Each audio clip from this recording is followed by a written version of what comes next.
ಪ್ರಧಾನಮಂತ್ರಿ ನರೇಂದ್ರ ಮೋದಿ ತಮ್ಮ ಲೋಕಸಭಾ ಕ್ಷೇತ್ರ ವಾರಾಣಸಿಯಲ್ಲಿ ಬೃಹತ್ ರೋಡ್ ಶೋ ನಡೆಸಿದರು. ಬನಾರಸ್ ಹಿಂದೂ ವಿಶ್ವವಿದ್ಯಾಲಯದ ಗೇಟ್ನಿಂದ ಆರಂಭವಾದ ರೋಡ್ ಶೋ ಕಾಶಿ ವಿಶ್ವನಾಥ ಧಾಮದ ಗೇಟ್ ಸಂಖ್ಯೆ 4ರಲ್ಲಿ ಮುಕ್ತಾಯವಾಯಿತು. ಮೋದಿಯವರನ್ನು ಕಣ್ತುಂಬಿಕೊಳ್ಳಲು ರಸ್ತೆಯುದ್ದಕ್ಕೂ ಸಾವಿರಾರು ಜನ ನೆರೆದಿದ್ದರು. ಮೋದಿಗೆ ಸಿಎಂ ಯೋಗಿ ಆದಿತ್ಯನಾಥ್ ಕೂಡ ಸಾಥ್ ನೀಡಿದರು. 3ನೇ ಬಾರಿ ಸ್ಪರ್ಧೆ ಮಾಡ್ತಾ ಇದ್ದಾರೆ. ನೋಡಿ ಅದರ ದೃಶ್ಯಾವಳಿ. ಕಾಶಿ ವಾರಣಾಸಿಯ ದಿಕ್ಕನ್ನು ಬದಲಾಯಿಸಿದ್ದಾರೆ ನರೇಂದ್ರ ಮೋದಿ.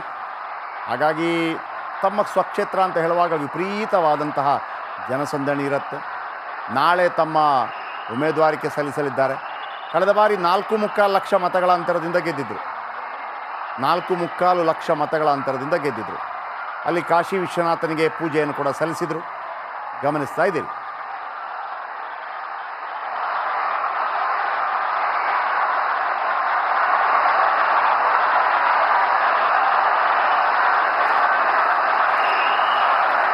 ಪ್ರಧಾನಮಂತ್ರಿ ನರೇಂದ್ರ ಮೋದಿ ತಮ್ಮ ಲೋಕಸಭಾ ಕ್ಷೇತ್ರ ವಾರಾಣಸಿಯಲ್ಲಿ ಬೃಹತ್ ರೋಡ್ ಶೋ ನಡೆಸಿದರು. ಬನಾರಸ್ ಹಿಂದೂ ವಿಶ್ವವಿದ್ಯಾಲಯದ ಗೇಟ್ನಿಂದ ಆರಂಭವಾದ ರೋಡ್ ಶೋ ಕಾಶಿ ವಿಶ್ವನಾಥ ಧಾಮದ ಗೇಟ್ ಸಂಖ್ಯೆ 4ರಲ್ಲಿ ಮುಕ್ತಾಯವಾಯಿತು. ಮೋದಿಯವರನ್ನು ಕಣ್ತುಂಬಿಕೊಳ್ಳಲು ರಸ್ತೆಯುದ್ದಕ್ಕೂ ಸಾವಿರಾರು ಜನ ನೆರೆದಿದ್ದರು. ಮೋದಿಗೆ ಸಿಎಂ ಯೋಗಿ ಆದಿತ್ಯನಾಥ್ ಕೂಡ ಸಾಥ್ ನೀಡಿದರು. 3ನೇ ಬಾರಿ ಸ್ಪರ್ಧೆ ಮಾಡ್ತಾ ಇದ್ದಾರೆ. ನೋಡಿ ಅದರ ದೃಶ್ಯಾವಳಿ. ಕಾಶಿ ವಾರಣಾಸಿಯ ದಿಕ್ಕನ್ನು ಬದಲಾಯಿಸಿದ್ದಾರೆ ನರೇಂದ್ರ ಮೋದಿ. ಹಾಗಾಗಿ ತಮ್ಮ ಸ್ವಕ್ಷೇತ್ರ ಅಂತ ಹೇಳುವಾಗ ವಿಪರೀತವಾದಂತಹ ಜನಸಂದಣಿ ಇರುತ್ತೆ. ನಾಳೆ ತಮ್ಮ ಉಮೇದುವಾರಿಕೆ ಸಲ್ಲಿಸಲಿದ್ದಾರೆ. ಕಳೆದ ಬಾರಿ 4.25 ಲಕ್ಷ ಮತಗಳ ಅಂತರದಿಂದ ಗೆದ್ದಿದ್ದರು. 4.25 ಲಕ್ಷ ಮತಗಳ ಅಂತರದಿಂದ ಗೆದ್ದಿದ್ದರು. ಅಲ್ಲಿ ಕಾಶಿ ವಿಶ್ವನಾಥನಿಗೆ ಪೂಜೆಯನ್ನು ಕೂಡ ಸಲ್ಲಿಸಿದರು.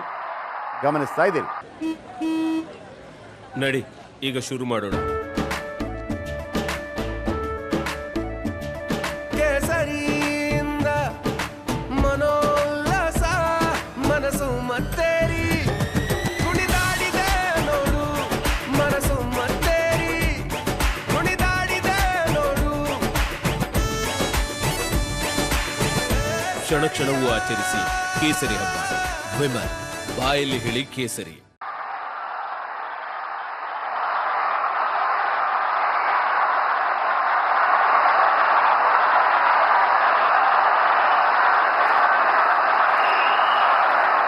ಪ್ರಧಾನಮಂತ್ರಿ ನರೇಂದ್ರ ಮೋದಿ ತಮ್ಮ ಲೋಕಸಭಾ ಕ್ಷೇತ್ರ ವಾರಾಣಸಿಯಲ್ಲಿ ಬೃಹತ್ ರೋಡ್ ಶೋ ನಡೆಸಿದರು.